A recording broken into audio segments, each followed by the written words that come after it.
Dobar dan ljudi, ovdje je Vanja i sad ću vam pokazati najbolji način da sakrijete vaše chestove. I pošto da vam odmah pokažem kako to izgleda, znači ovako. I sad vi mislite da je tu zid ili neko ko je s vama u fakciji ili tako nešto, ali u stvari se tu iza je vaš tajni chest. To isto možete napraviti i sa cobblestoneom.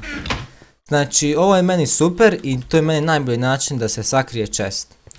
A jako je jeftino, znači treba vam samo cobblestone i cobblestone stairs ili stone brick i stone brick stairs. Znači sad ću vam pokazati kako to da napravite. I evo da vidite da je tu u stvari za prave chest. Znači ne trebaju vam nikakvi modovi ni ništa nego najobičniji Minecraft. Znači napravite ovako rupu. Zatim postavite, prvo ćemo, reći nam veća rupa. Znači postavite vamo chest koji će vam biti sakriven i zatim postavite jedan ovaj stone brick stair prema vašoj bazi, neka bude okrenut i jedan prema zidu. I sad ovo popločate da se ne vidi i vamo gdje je ovaj stair prema zidu u gornjem desnom kutu kocke, znači to je ovdje, možete da otvorite sakriveni chest.